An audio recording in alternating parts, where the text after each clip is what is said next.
Cześć, witam Was na tym kanale. W tym odcinku na prośbę widzów zanalizujemy procedurę nadania polskiego obywatelstwa. Ile trwa taki proces i jakie trzeba spełnić wymogi. Zapraszam na odcinek, w którym będziemy analizowali ten temat.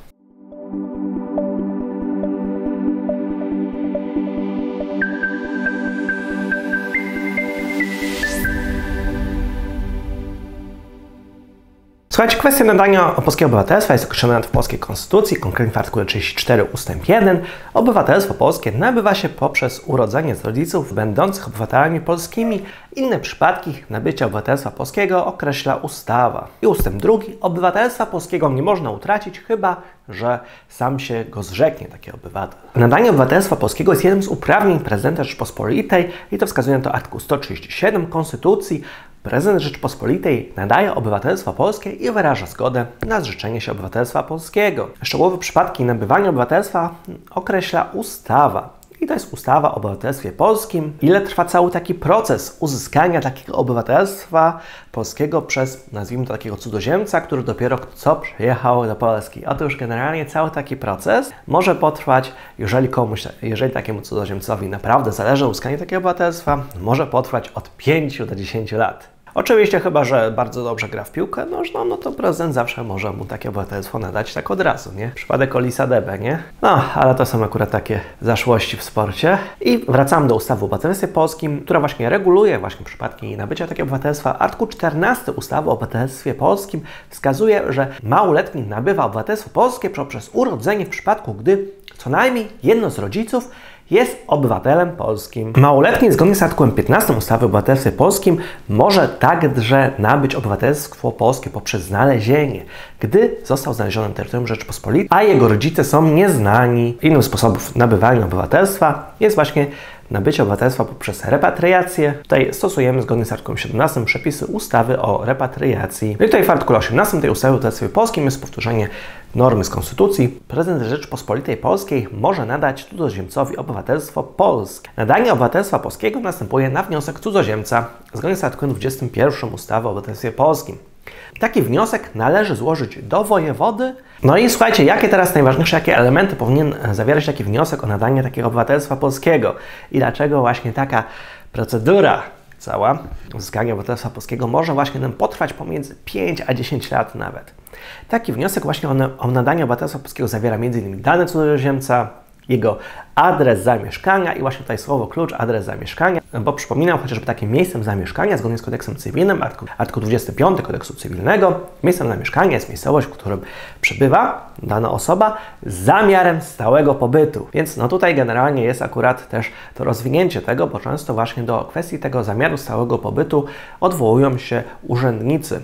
Teoretycznie właśnie przepisy ustawy wskazują, że nadanie takiego wniosku obywatelstwa polskiego wystarczyłby właśnie pobyt czasowy lub pobyt stały. Natomiast w praktyce tutaj jednak wymagany jest pobyt stały. Co istotne, takim na przykład zezwoleniem na pobyt właśnie stały czy czasowy nie uznaje się na przykład takiego legalizacji pobytu obywateli Ukrainy, którzy właśnie przybyli właśnie w związku z konfliktem zbrojnym. Bo czym innym jest właśnie uznanie legalności takiego pobytu na podstawie tego artykułu 2 specustawy o pomocy obywateli Ukrainy w związku z konfliktem zbrojnym na terytorium tego państwa, a czym innym jest właśnie pozwolenie na pobyt stały bądź pozwolenie na pobyt czasowy w rozumieniu właśnie ustawy o cudzoziemcach. Tutaj generalnie najczęściej takim pierwszym krokiem jest jakby uzyskanie tutaj zezwolenia na pobyt czasowy i pracę, bo tutaj też generalnie jakby taki kandydat musiałby wykazać, że nie będzie obciążeniem dla państwa polskiego, czyli tutaj ma nieco pod górkę w porównaniu do tych, którzy się jakby urodzili już jako obywatelami polskimi. Mowa w dalszej części wniosku, bo jakby wskazuje się na to właśnie taką sylwetkę tego kandydata,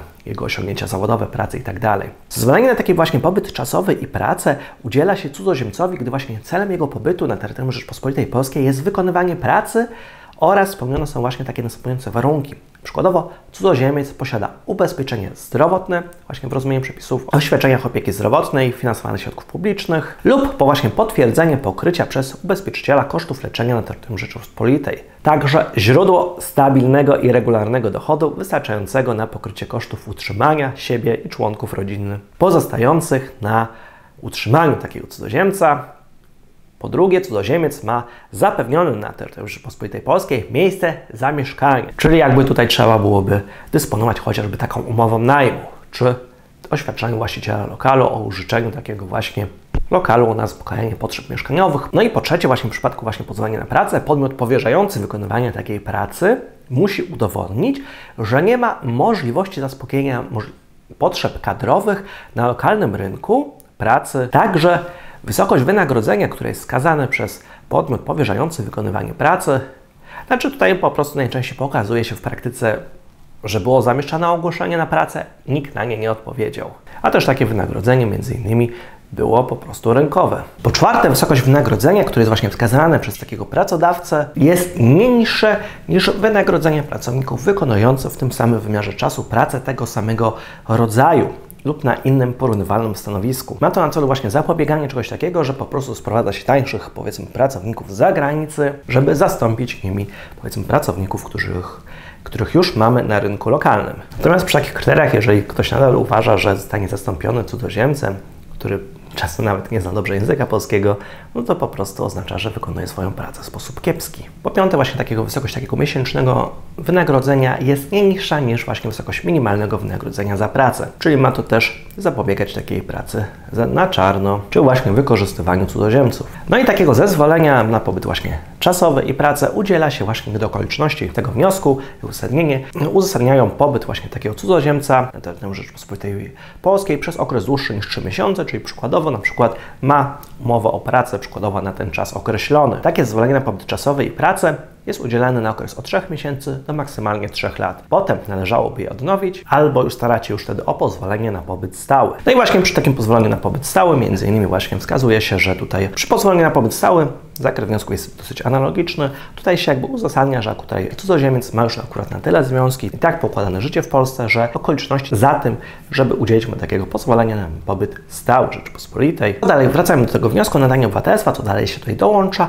Informacje o rodzicach cudzoziemca i dalszych wstępnych, jeżeli posiadali obywatelstwo polskie.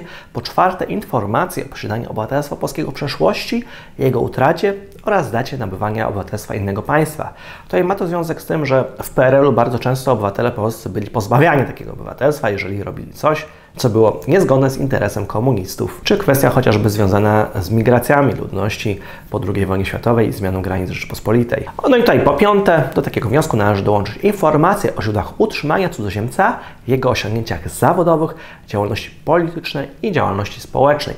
Czyli tutaj wskazujemy jakby taką sylwetkę takiego kandydata na obywatela polskiego, no tutaj przede wszystkim źródła utrzymania, czyli musi wykazać, że on nie będzie obciążeniem dla państwa polskiego, że poprzez nadanie takiego obywatelstwa polskiego cudzoziemcowi Rzeczpospolita Polska wzbogaci się na takim obywatelu, że po prostu jego wkład w to społeczeństwo będzie dodatni. Stąd właśnie ma to związek z takiego, że takie obywatelstwo polskie nadaje się głównie właśnie takim osobom, które po prostu pracują w Polsce i tutaj osiągają swoje źródło dochodu, często już mają pozakładane tutaj rodziny, czyli są na tyle tutaj mocno zakorzenione, że te okoliczności wszystkie przemawiają za tym, żeby takiej osobie to obywatelstwo nadać. I po szóste, też dosyć istotne moim zdaniem, informacje o znajomości przez cudzoziemca języka polskiego. Generalnie wskazuje na to, że to nie jest wymóg, żeby znać język polski, natomiast to jest okoliczność pozytywna. W każdym razie powinien znać taki język polski. Tak przypominam, że w czasach innego z euro, kiedy właśnie do kadry został chociażby powołany ten Emanuel Olisadebe, to on chyba zbyt dobrze po polsku tam za bardzo nie rozumiał, a mimo to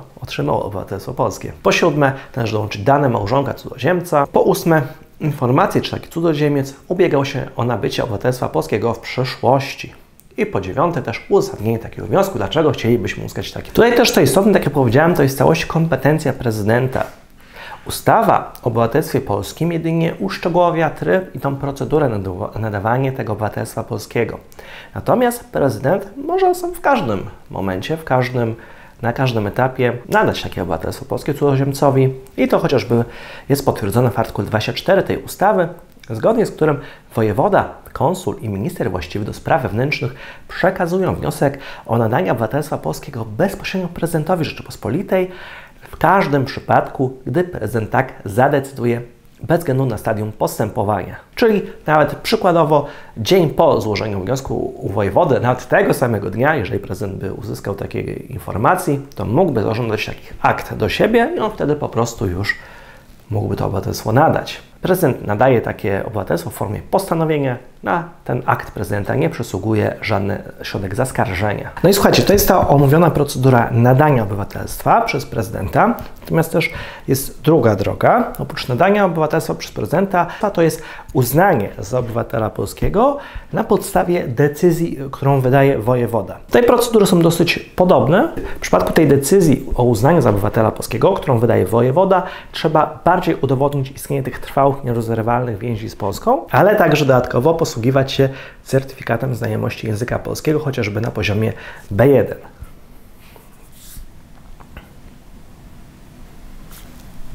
Ten proces między innymi pod kątem proceduralnym omówiliśmy, natomiast czasochłonność i długotrwałość takiego procesu, tak jak powiedziałem, może potrwać od 5 do nawet 10 lat, jeżeli komuś by naprawdę zależało na tym obywatelstwie.